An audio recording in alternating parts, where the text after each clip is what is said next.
dengan mata kuliah Manajemen Keuangan dan dosen pengampu Ibu Febrianti. Kami dari Fakultas Ekonomi jurusan Akuntansi dari Universitas Pancabakti Pontianak. Perkenalkan, nama saya Rojiana dengan NIM 22104268898. Perkenalkan, nama saya Francisca dengan NIM 22104268889. Perkenalkan, nama saya Angelina Vernika dengan NIM 2210424268883. Video ini kami buat untuk memenuhi tugas terstruktur kami. Selamat menyaksikan. Pendahuluan, konsep dasar likuiditas, solvabilitas, rentabilitas bisa kita lihat pada laporan keuangan, yaitu pada neraca dan laporan laba rugi, di mana pada neraca kita bisa melihat likuiditas, solvabilitas suatu perusahaan dengan melihat sumber dana, penggunaan dana, struktur aset atau kekayaan, struktur keuangan, dan struktur modal. Di mana pada sumber dana kita bisa melihat utang jangka pendek, utang jangka panjang, dan modal sendiri. Pada penggunaan dana, kita bisa melihat aktiva lancar, aktiva tetap, dan aktiva lainnya. Pada struktur kekayaan, kita bisa melihat perbandingan antara aktiva lancar dengan aktiva tetap. Pada struktur keuangan, kita bisa melihat perbandingan antara modal asing dan modal sendiri. Dan pada struktur modal, kita bisa melihat perbandingan utang jangka panjang dengan modal sendiri. Pada laporan laba rugi, kita bisa melihat rentabilitas suatu perusahaan dengan melihat pendapatan, harga pokok penjualan, biaya, bunga, pajak, dan laba dan rugi. Di mana pendapatan dan harga pokok penjualan atau harga pabrikasi merupakan jumlah penerimaan dari operasional perusahaan, sedangkan biaya, bunga, pajak merupakan biaya-biaya yang dikeluarkan dalam operasional perusahaan, dan laba dan rugi merupakan laba bersih yang diperoleh oleh perusahaan. Di sini terlihat laporan keuangan, yaitu neraca dan laporan laba rugi yang akan menjadi sumber untuk contoh-contoh soal di pembahasan selanjutnya. Menjelaskan mengenai yaitu materi tentang likuiditas, konsep dasar dari likuiditas. Yang pertama, kita melihat likuiditas tersebut berhubungan dengan pengelolaan likuiditas baik sebagai aset tunai atau mudah tunai, berhubungan dengan pengelolaan dan pelunasan utang-utang jangka pendek perusahaan, kemampuan yang dimiliki perusahaan dalam pengelolaan likuiditas, dan pengelolaan pelunasan utang jangka pendeknya. Liquid itu disebut dengan mampu, dan kemudian liquid disebut dengan tidak mampu. Nah, contoh dari utang jangka pendek yaitu utang dagang. Kita dapat melihat likuiditas dalam sebuah perusahaan dapat dibagi menjadi dua, yaitu likuiditas badan usaha dan likuiditas perusahaan. Kita melihat satu persatu. Pengertian dari likuiditas badan usaha ini adalah kemampuan suatu perusahaan untuk melunasi utang-utang jangka pendeknya pada tepat waktu. Kemudian, likuiditas perusahaan adalah kemampuan suatu perusahaan untuk membiayai aktivitas operasionalnya dalam periode tertentu. Lanjut lagi, yaitu tujuan dari kita mempelajari likuiditas ini adalah untuk mengetahui sehat atau tidaknya sebuah perusahaan. Nah, yang dimaksud sehat atau tidaknya sebuah perusahaan yaitu keadaan dari sebuah perusahaan. Suatu perusahaan untuk menentukan kemampuan keuangan dari perusahaan tersebut dalam jangka pendek. Likuiditas dalam perusahaan dapat diukur dengan menggunakan beberapa formula. Ketiga formula tadi kita dapat melihat menggunakan rumus. Yang pertama tadi mengenai current ratio. Current ratio sama dengan current asset dibagi dengan current liability, kemudian dikalikan dengan 100%. Nah, contohnya pada yaitu current ratio 1.500.000 dibagi dengan 500 kemudian dikalikan dengan 100%, yaitu hasilnya 300. Nah, perusahaan ini dikatakan liquid. Kenapa kami dikatakan liquid? Karena perusahaan dikatakan liquid yaitu karena 2:1. Dari sinilah kita mengetahui perusahaan dikatakan liquid, yaitu 2:1, sedangkan hasilnya sama dengan dari soal tadi yaitu 300. Kemudian kita lanjut dengan quit ratio. Rumusnya yaitu quit ratio sama dengan current asset dibagi dengan dikurang inventory dibagi current liability kemudian dikalikan dengan 100%.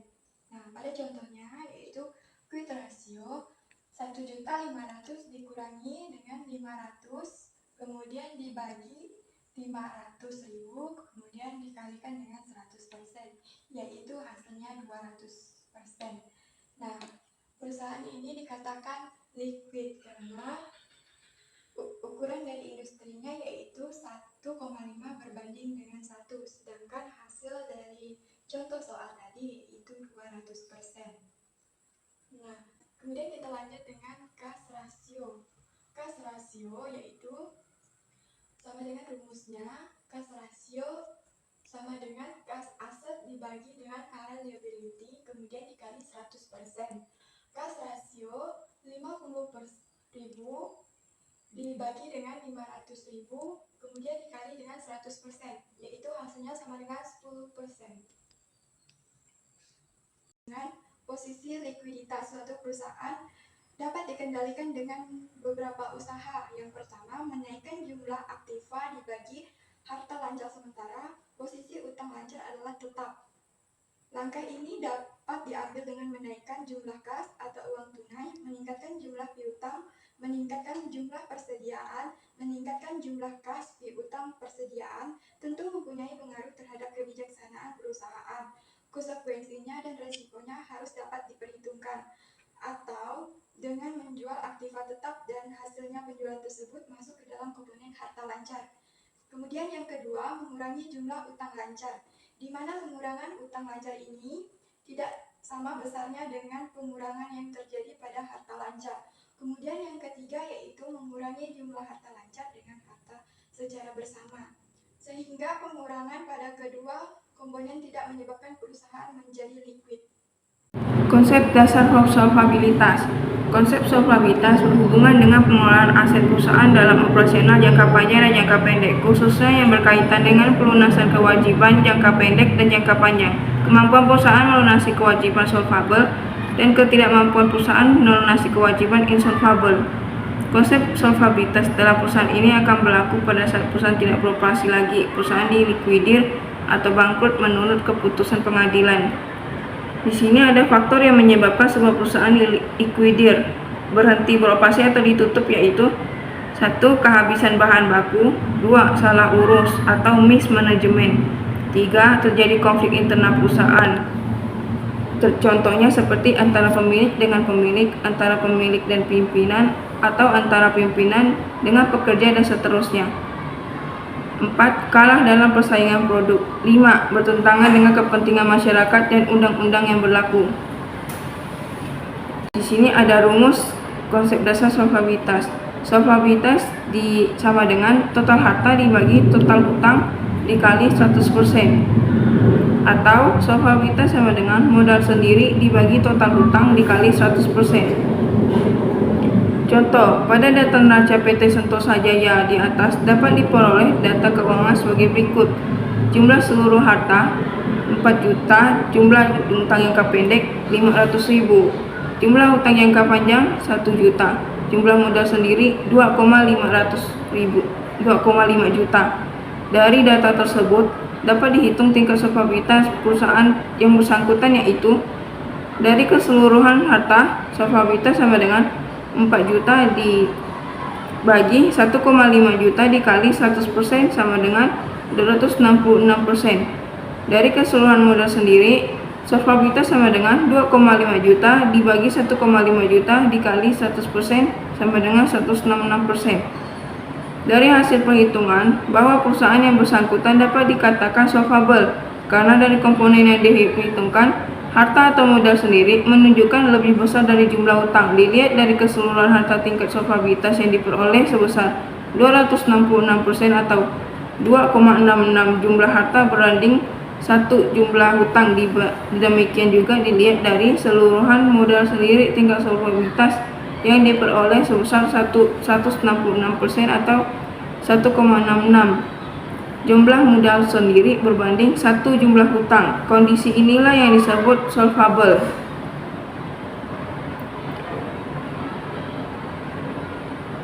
Di sini ada tingkat solvabilitas dalam suatu perusahaan dapat dirubah dengan yang pertama, menambah aktiva.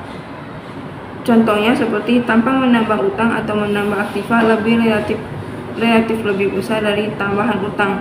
Yang kedua, mengurangi utang. Tanpa mengurangi aktiva atau mengurangi utang relatif lebih besar dari berkurangnya aktiva. Baiklah, saya akan menjelaskan tentang konsep dasar rentabilitas.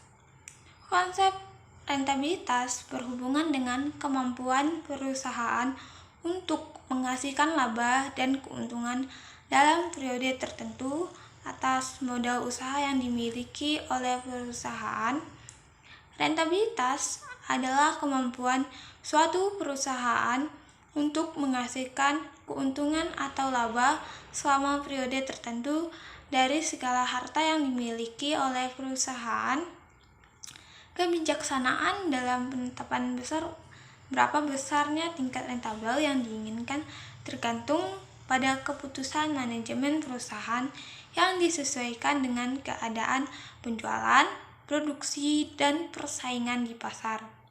Nah, untuk menentukan tingkat rentabel dapat diukur dari laba yang diperoleh perusahaan, di mana laba tersebut adalah laba yang diperoleh selama periode tertentu. Sedangkan modal atau aktiva adalah modal atau aktiva yang digunakan untuk menghasilkan laba tersebut. Untuk menilai rentabilitas tergantung dari laba atau modal atau aktiva mana yang digunakan seperti berikut. Yang pertama, laba neto sesudah pajak dengan aktiva operasi. Yang kedua, laba neto sesudah pajak dengan keseluruhan aktiva tangible.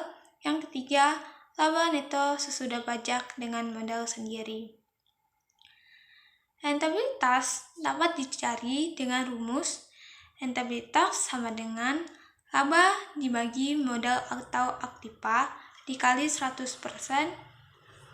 Rentabilitas ekonomis dapat dicari dengan laba dibagi modal sendiri ditambah modal asing dikali 100%. Dalam perhitungannya, yang sering digunakan adalah laba usaha yang diperoleh dengan ilustrasi sebagai berikut, di mana rentabilitas merupakan kemampuan menciptakan laba yang digunakan untuk mempertahankan suatu keadaan dalam kondisi yang diinginkan agar kemampuan tetap terjaga dan dapat ditingkatkan atau berkelanjutan dan digunakan untuk mencapai laba yang diinginkan.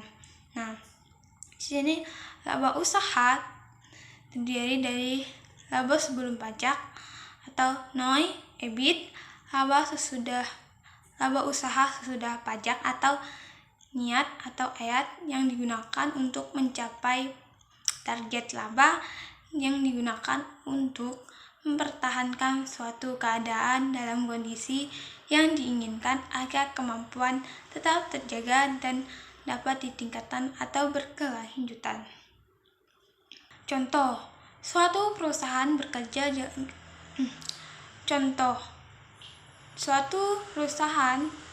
dengan jumlah modal sebesar 200 juta yang terdiri dari utang 100 juta, modal sendiri 100 juta, dan laba dan operasi perusahaan selama 1 tahun adalah 40 juta.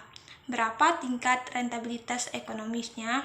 Nah, di mana rumus untuk rentabilitas ekonomis sama dengan laba usaha dibagi modal sendiri ditambah modal asing dikali 100%. Laba usaha diketahui 40 juta modal sendiri 100 juta, modal asing yang kita dapatkan dari hutang adalah 100 juta dikali dengan 100%, jadi hasilnya adalah 20%. Nah, dari jawaban di atas dapat dijelaskan bahwa modal yang digunakan dapat disebut aktiva usaha atau operating asset yang terdiri dari utang dan modal sendiri.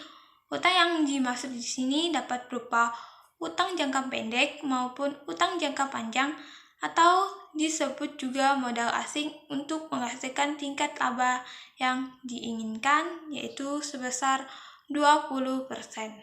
Rentabilitas ekonomis dapat dipersamakan dengan beberapa rumus perhitungan sebagai berikut. Dalam perhitungannya, tingkat rentabilitas ekonomis dapat dipersamakan dengan beberapa rumus perhitungan di bawah ini. Yang pertama ada profit margin, adalah perbandingan antara laba usaha atau net operating income dengan penjualan bersih atau net sales. Rumusnya profit margin sama dengan NOI dibagi net sales dikali 100%. Yang kedua ada rentabilitas modal sendiri, yaitu return on equity, adalah perbandingan antara laba bersih atau net income after tax dengan modal sendiri atau equity, di mana rumusnya rentabilitas modal sendiri sama dengan laba bersih dibagi modal sendiri dikali 100%. Yang ketiga ada operating asset turnover atau OAT, adalah perbandingan antara penjualan bersih atau net sales dengan harta atau modal atau operating asset yang digunakan dalam operasional perusahaan. Rumusnya OAT sama dengan net sales dibagi operating asset dikali berapa kali. Yang keempat yaitu earning power atau EV, merupakan gabungan dari profit margin dengan operating asset turnover. Rumusnya earning power sama dengan NOI dibagi net sales dikali net sales dibagi operating asset dikali 100%. Baiklah, saya akan menjelaskan contoh soalnya. Nah, di sini terlihat ada laporan keuangan, yaitu laba rugi yang akan menjadi sumber dari pengerjaan soal-soal. Nah, yang pertama ada profit margin, di mana rumusnya ada NOI dibagi net sales dikali 100%, diketahui NOI-nya 480 dibagi net salesnya 8 juta dikali 100%, hasilnya 6%. Yang kedua ada operating asset turnover sama dengan net sales dibagi operating asset dikali berapa kali perputarannya, dimana net salesnya 8 juta dibagi operating assetnya 2 juta dikali perputarannya 1 kali, sehingga hasilnya 4 kali. Yang ketiga ada earning power, di mana rumusnya NOI dibagi net sales dikali net sales dibagi operating asset dikali 100%, di mana diketahui NOI 480, net sales 8 juta dan operating assetnya 2 juta, sehingga 480 dibagi 8 juta dikali 8 juta dibagi 2 juta dikali 100% sama dengan 0,6 dikali 4 dikali 100%, hasilnya 24%. Yang keempat ada return on investment, di mana rumusnya net income after tax dibagi total operating asset dikali 100%. Nah, diketahui net income after tax 225 dibagi total operating assetnya 3.255 dikali 100% hasilnya 6,91%. Yang kelima ada return on asset, rumusnya net operating income dibagi total operating asset dikali 100%. Dimana diketahui net operating income-nya 480 dibagi total operating assetnya 3.255 dikali 100% hasilnya 14,74. Sekian yang saya jelaskan, terima kasih.